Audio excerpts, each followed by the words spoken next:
3 of their first 4 games are against teams who won 12 games last season, including the defending champions, the Chiefs, and in a tricky road game because they go to Jerry's World against them Dallas Cowboys. All right, looking at this schedule, let me ask you this, Harry.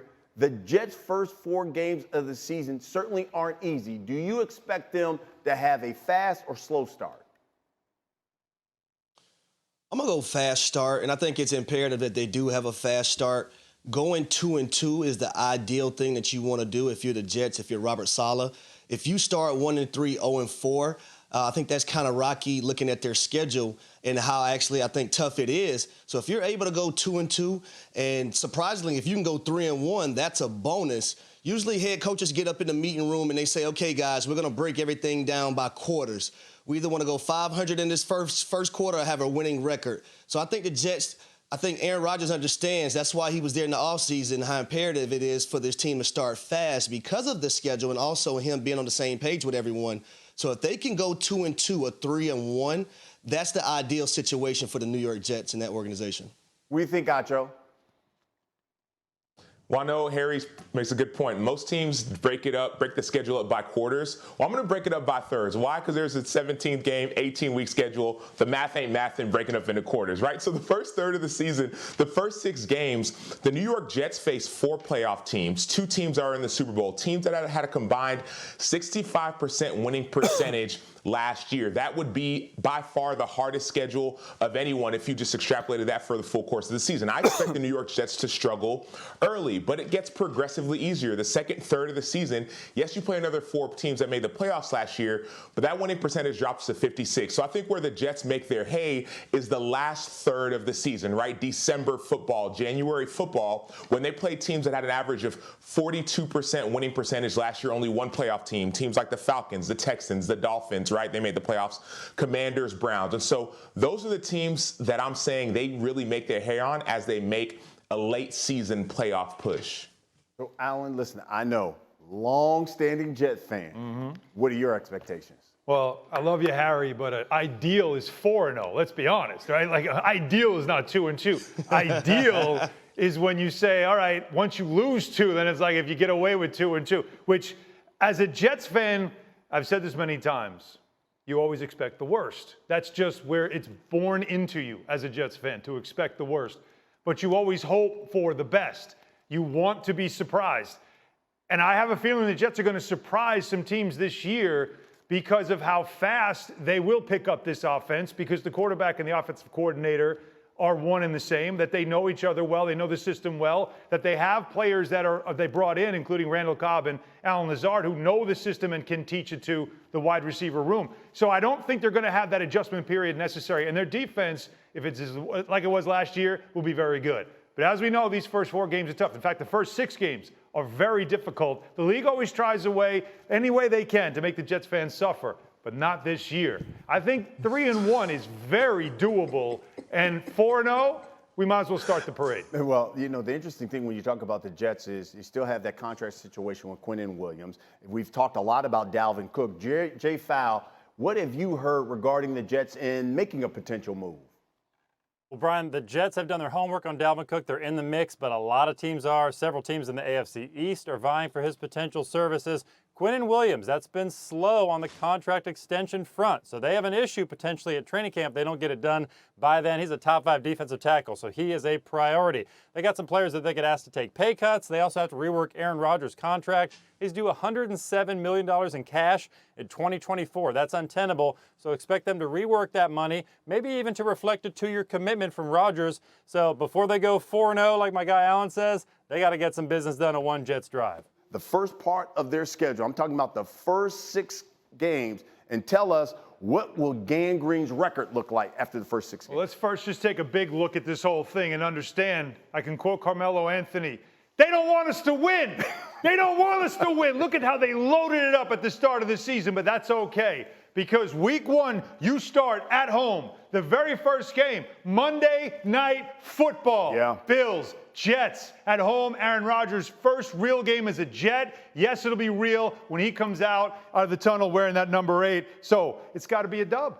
You got to win that game for many, many reasons. I agree with you. That's a must-win, and they will on a big stage. For some reason, I don't know why Josh Allen, those guys don't play well there at MetLife. So I agree First with you game for them. Okay, Yep. so now we go to Jerry World. Hey, now that's this Cowboys. is where Custer and I are going to hang out, watch this game together. Absolutely. We're going to see put a little bit of money on it, a little friendly wager on this thing. Mm-hmm. At Cowboys, at Dallas, Dak Prescott, two really good defenses as well, and Aaron Rodgers, who knows the Cowboys pretty well, doesn't he? Yes. He does. So Yes. you know what that's going to be? A loss. That's going to be a dub. That's a loss. That's another dub. That's 2-0 That's a now. loss. That's a win. That's a loss. That's a win. It's going to be a really competitive game. That's a loss. Go ahead.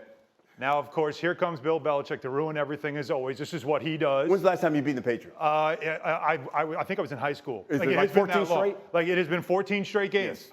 It's got to end at some point. That's a loss. It's got to end at some point, doesn't it? It does, but it's not got to. this season. Guess what it's going to do? That's a loss. It's going to end. Oh. It's going to end because that game is at home. You do not lose this game. It's got to end. Slay the dragon. Aaron Rodgers is here. Everything changes. They know what that game's going to mean.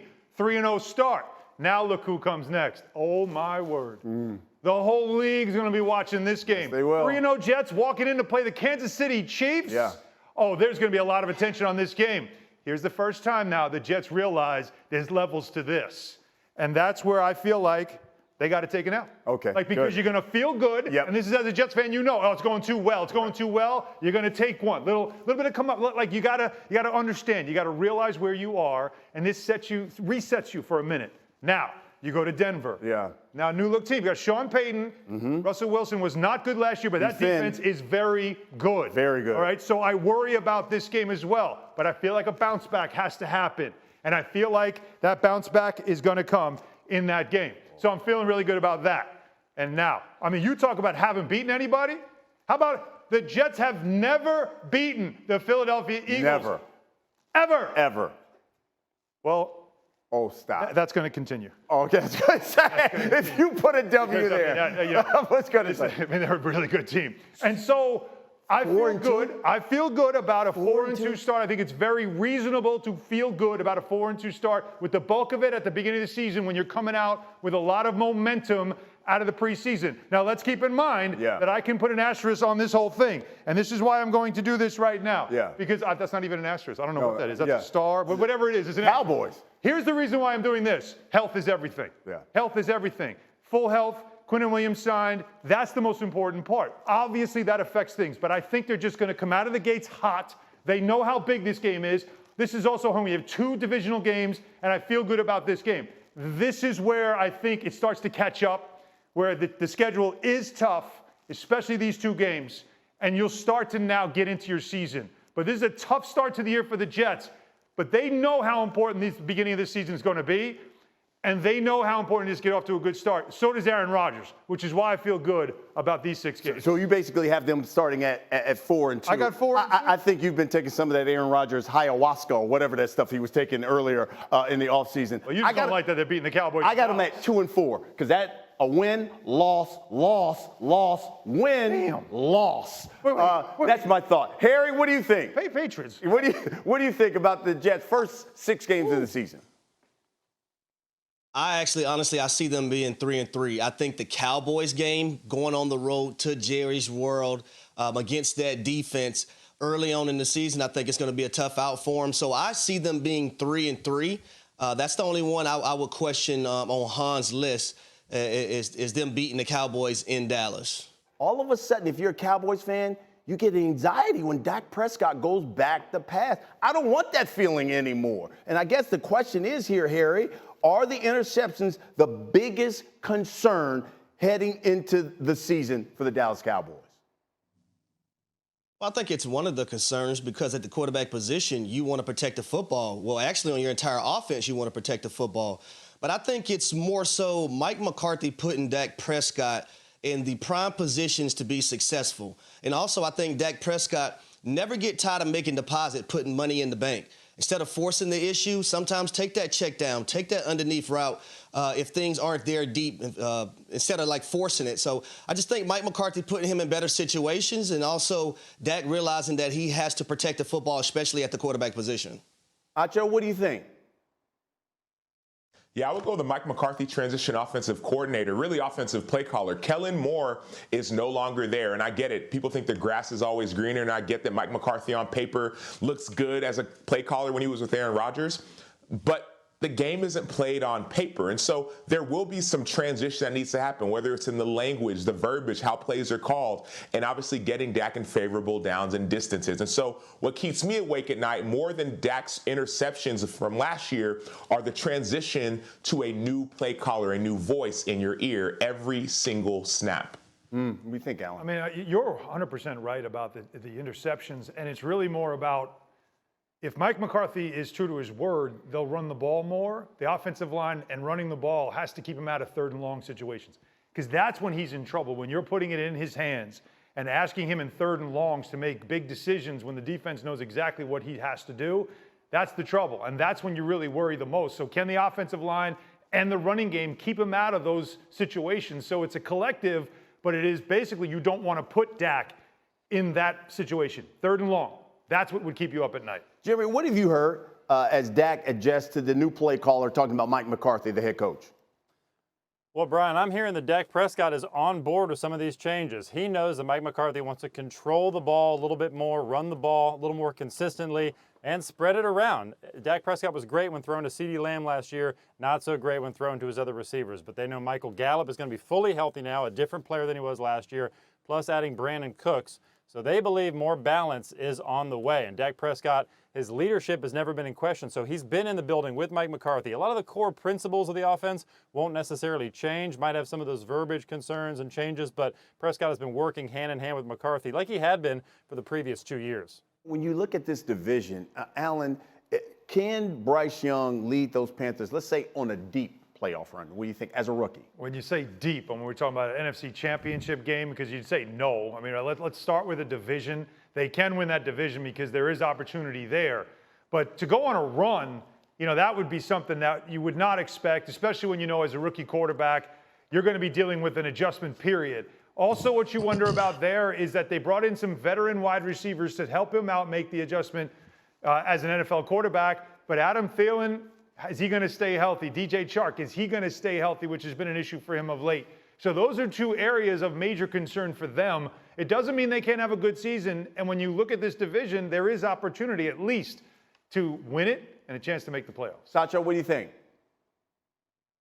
Yeah, it's hard to say deep playoff run. It's really not about Bryce Young. It's actually about the defense. If you look at it throughout the history of the NFL, there have been 14 rookie quarterbacks to start in the playoffs. And guys who have actually won playoff games, 3 of the last 4, think about guys like Brock Purdy, guys like Mark Sanchez. These guys had, even Russell Wilson back in 2012, they had defenses that were not only top 5, these were the #1 defenses in the NFL. I played defense, I played linebacker. I get it. When you have I've played with rookie quarterbacks.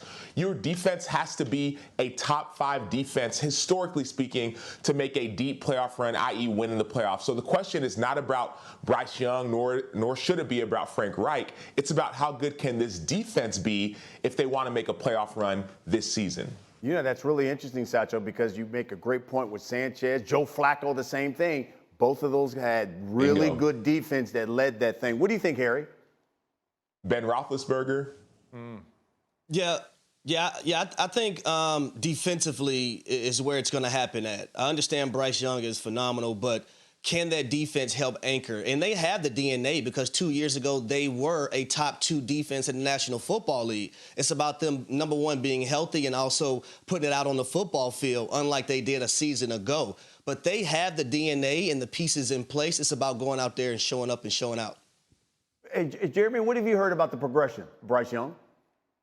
Yeah, well, I was told his mental aptitude has been as advertised. That's what he was known for in the draft process, as a mental savant. And I was told with the Panthers offense, it's a hard install. It's got shades of the LA Rams system from new offensive coordinator Thomas Brown. No new quarterback bats 100 in learning it in the first month, but I was told he was pretty darn close to 100%. And so the Panthers really believe as long as he has command of the offense, they're in good shape. They don't need him to be a hero because this is a really good emerging roster. There's a reason why the Panthers got a killer offensive defensive staff around Frank Reich is because coaches wanted to go to Carolina because they see the talent.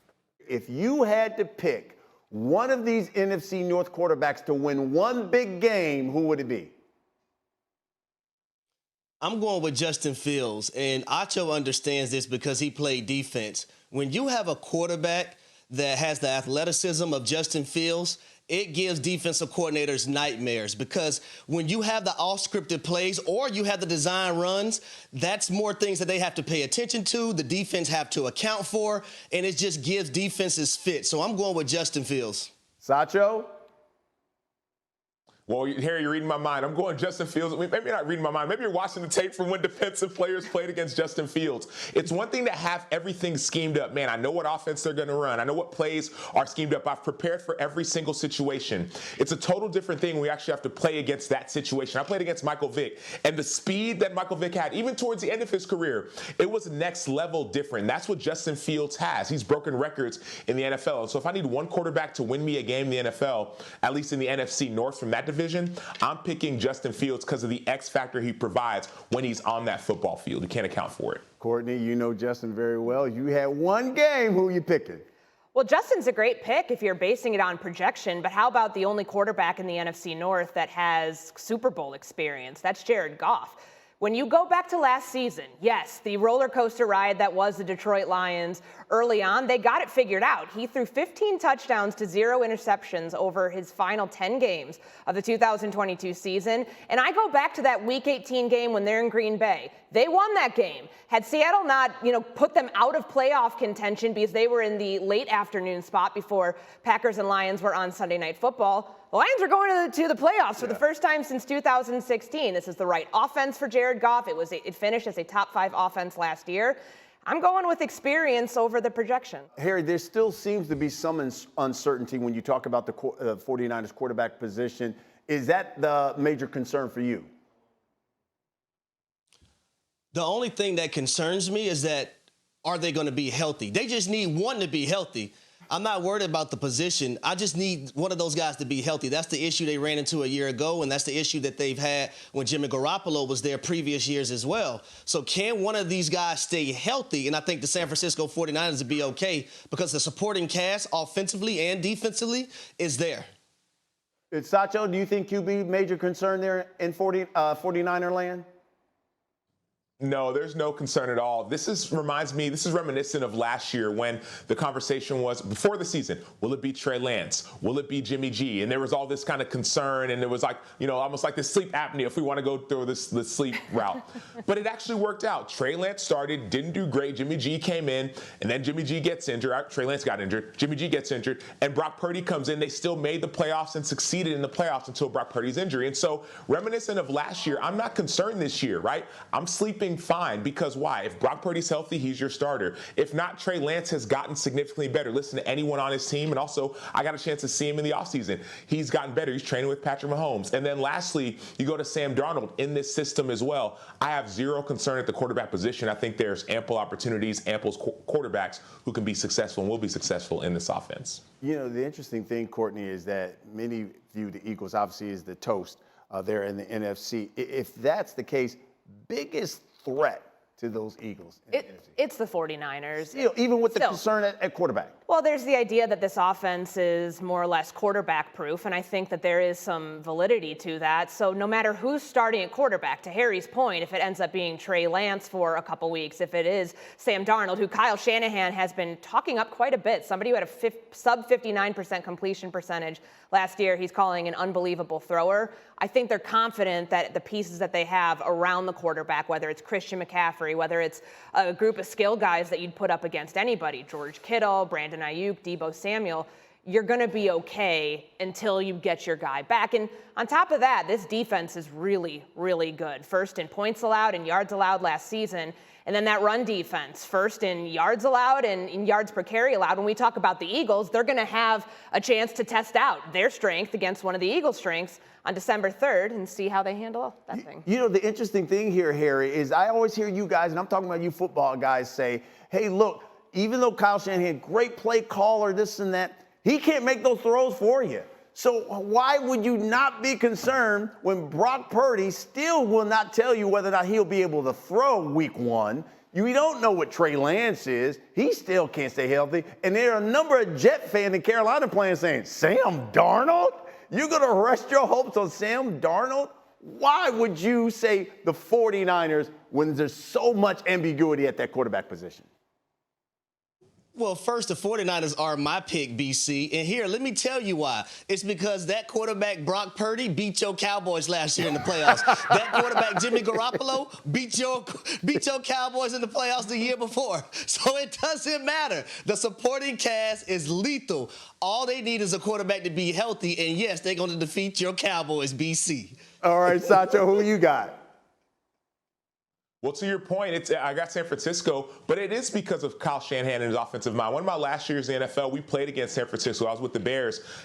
We talk about all the other weapons. Kyle Juszczyk, they have their fullback is a weapon. Like, he'll shift and he'll motion. He knows so much more about the game of football than so many other guys. He went to Harvard. He's a special, weapon. And so for me, it's not only the offensive weapons we talked about for us catching and even running the ball, Christian McCaffrey, but it's the other pieces, guys like Kyle Juszczyk, and then the mind of Kyle Shanahan. Doesn't matter who's at quarterback, plus that defense, which was number 1 last year. That's why this team is the biggest threat to Philadelphia in the NFC. Listen, I love everything that you guys are saying, but you're all wrong. And you know what? Play the tape back here at the end of the season. It's the Cowboys. That's the biggest threat to the Eagles in the NFC. And you know what? Play the tape back and you'll see Custer was right at the end of this season. Thank you for watching ESPN on YouTube. For live streaming sports and premium content, subscribe to ESPN+.